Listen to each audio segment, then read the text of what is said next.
Welcome to Sri Murugan சமையல். இன்னைக்கு நம்ம முறுக்கு செய்ய போறோங்க. நான் பச்சரிசி மாவு எடுத்திருக்கேன், கடையில் வாங்கின பச்சரிசி.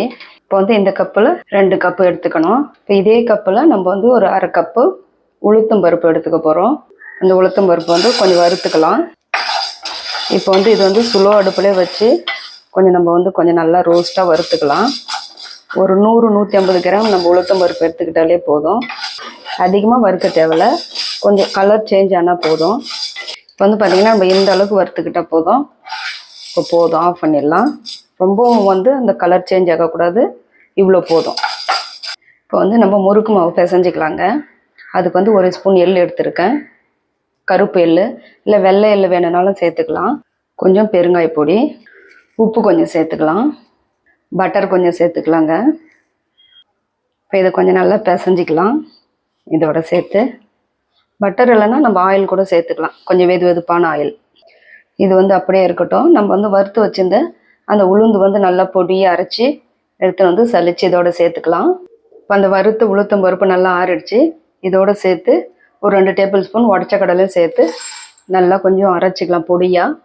இப்போ பாருங்கள், நம்ம நல்லா பவுடராக அரைச்சிட்டோம். இதை இப்போ நம்ம சலிச்சிக்கலாம். இதை நம்ம அரிசி மாவு எவ்வளோ சாஃப்டாக இருக்கோ அந்த அளவுக்கு இதையும் சாஃப்டாக நல்லா நம்ம இதை சலிச்சு எடுத்துக்கணும். பாருங்கள், இந்த அளவுக்கு நம்ம அதை சலிச்சு எடுத்துட்டோம். இப்போ மாவு இன்னும் கொஞ்சம் தண்ணி சேர்த்து இப்போ மாவு பிசைஞ்சிக்கலாம். இப்போ தண்ணி சேர்த்துக்கலாங்க. கொஞ்சம் கொஞ்சமாக தண்ணி சேர்த்து, நிறைய சேர்க்கக்கூடாது, கொஞ்சம் கொஞ்சமாக சேர்த்து நம்ம இதை நல்லா மாவு நல்லா பிசைஞ்சிக்கணும். இன்னும் கொஞ்சம் தண்ணி சேர்த்துக்கலாம்.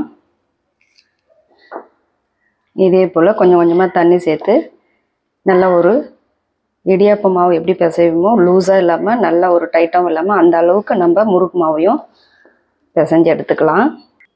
பாருங்கள், இந்த அளவுக்கு நம்ம மாவு பிசைஞ்சிக்கினா போதும். பாருங்கள், இதை விட நம்ம கொஞ்சம் லூஸாக பண்ணிடக்கூடாது, இவ்வளோ கரெக்டாக பிசைஞ்சிக்கணும். இப்போ முறுக்கு பிசைய ஆரம்பிச்சிடலாம். இப்போ பாருங்கள், நம்ம இந்த மாதிரி கொஞ்சம் பெரிய ஹோல்ஸாக இருக்கிற இந்த 3 இந்த பிளேட்டை தான் நம்ம முறுக்கு செய்ய போகிறோம். இப்போ இதுக்குள்ளே இதை போட்டுக்கலாம். இப்போ இது நம்ம இதுக்குள்ளே போட்டுக்கலாம். எண்ணெய் நல்லா காஞ்சிருச்சா பார்க்கலாம். இப்போ பாருங்கள், இந்த மாதிரி கொஞ்சம் குட்டியாக போட்டு பார்த்தாலே எண்ணெய் எந்த அளவுக்கு காஞ்சிருக்குன்னு நமக்கு நல்லாவே தெரியும். இப்போ முறுக்கு அதிலே பிசைஞ்சு விடலாம்.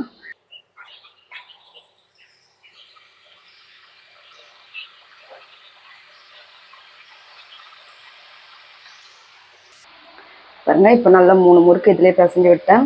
அப்படி இல்லைனா நம்ம ஒரு நல்ல ஒரு தட்டு வச்சு கூட அது மேலே நல்லா எண்ணெய் தேய்ச்சும் பண்ணிக்கலாம். ஒரு ஜல்லி கரண்டி எடுத்தோம் அது மேலே நம்ம முறுக்கு சுற்றி இதுவரையும் போட்டுக்கலாம். அதுக்கடுத்து நம்ம அந்த மாதிரி செஞ்சுக்கலாம். பாருங்கள், இது மேலே இருக்க இந்த பபுள்ஸ் எல்லாம் அப்படியே ஸ்லோவாகிடுச்சு. பாருங்கள், எல்லாமே குறைஞ்சிடுச்சு. இப்போ முறுக்கு வெந்துடுச்சு, நம்ம அப்படியே எடுத்துடலாம். இப்போ இது வேறு பிளேட்டுக்கு மாற்றி வச்சுக்கலாம். இப்போ பாருங்கள், இப்போ ஒரு கரண்டி வச்சு கொடுமே, அதுக்கு மேலே இப்படி நம்ம அப்படியே நல்லா டைட்டாக சுற்றி அப்படியே அழகாக எடுத்து எண்ணெயில் போட்டுக்கலாம்.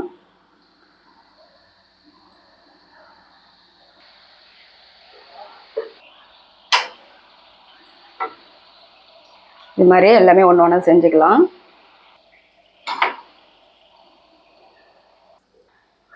எல்லாம் முறுக்கெல்லாம் நல்லா அழகாக வெந்துட்டுருக்கு பாருங்கள் எண்ணெயில்.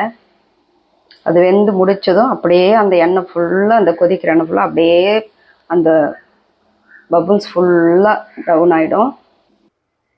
பாருங்கள், முறுக்கெல்லாம் நல்லா அழகாக வெந்துடுச்சு பாருங்கள், நல்லா கிறிஸ்பியாக இருக்குது. பாருங்கள், முறுக்கு நல்லா அழகாக ரெடி ஆகிடுச்சு. சூப்பராக பாருங்கள், நல்லா கிறிஸ்பியாக இருக்குது.